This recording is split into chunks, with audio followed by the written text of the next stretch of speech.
Selamat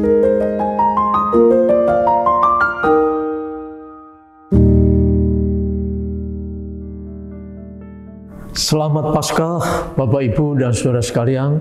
Ini masih dalam suasana Paskah. Saya percaya bahwa kita juga boleh menikmati arti kebangkitan Yesus bagi kemenangan kita. Mari kita berdoa.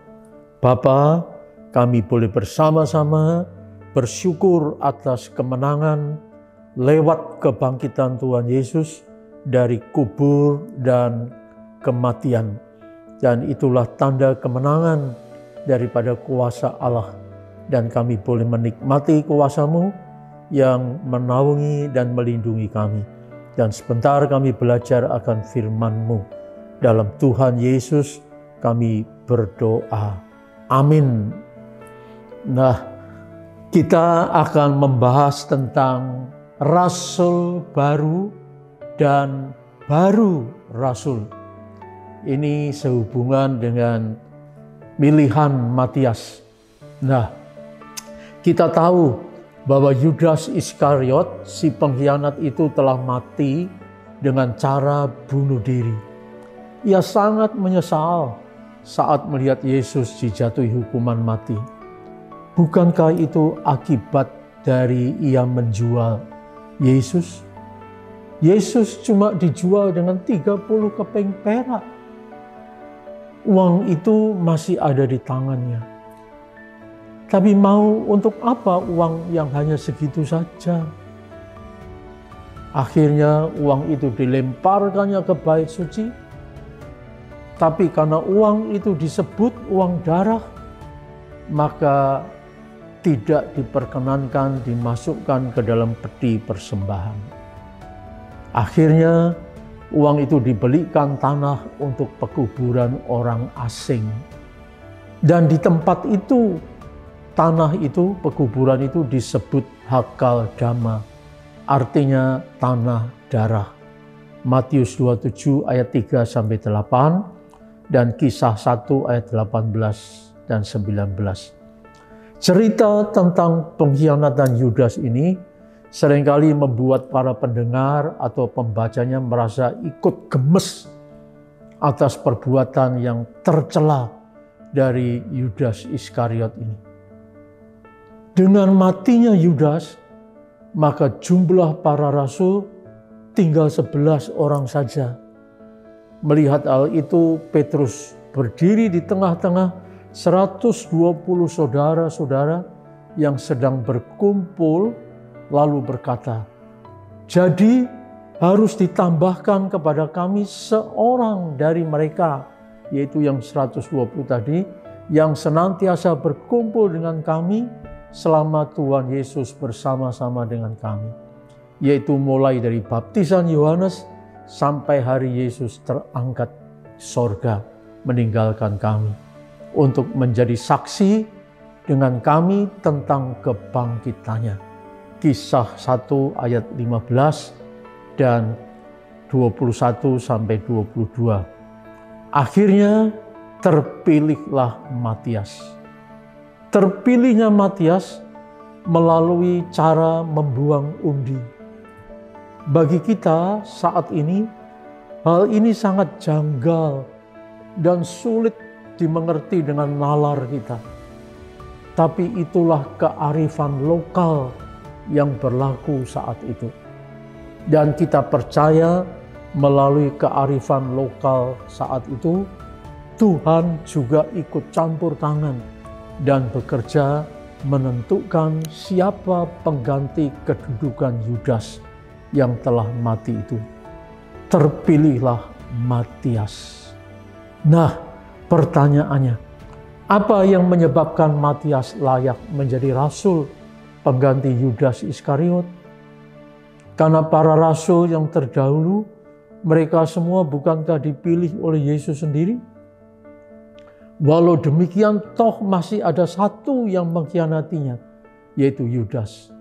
Sedang calon-calon pengganti Yudas tentu tidak dipilih langsung oleh Yesus sendiri. Mari kita lihat apa yang dikatakan oleh Petrus dalam Kisah 15 ayat 21 dan 22.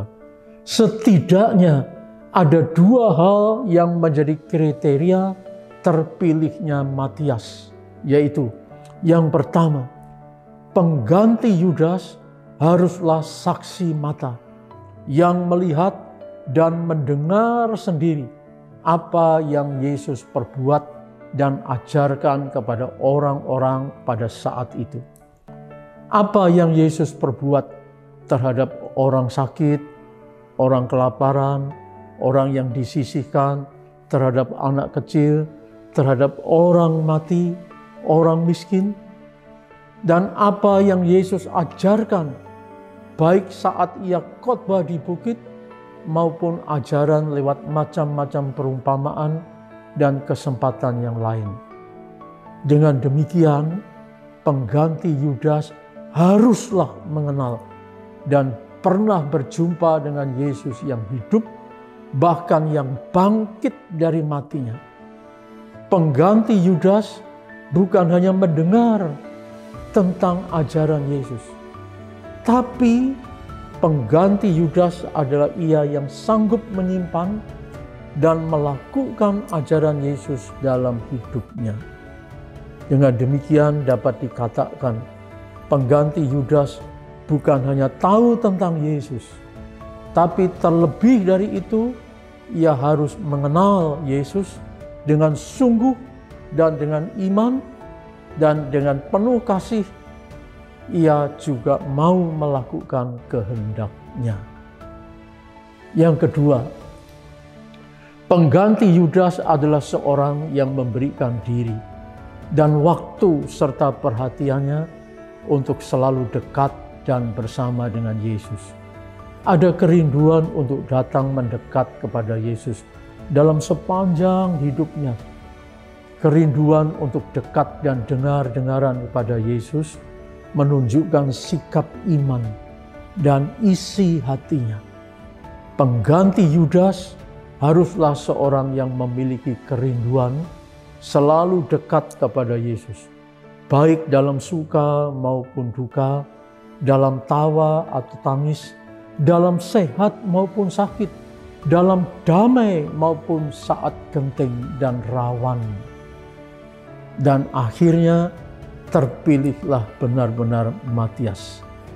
Tentu Matias tidak akan berani dicalonkan sebagai pengganti Yudas jika ia tidak bisa memenuhi kriteria seperti yang dikatakan oleh Petrus tadi.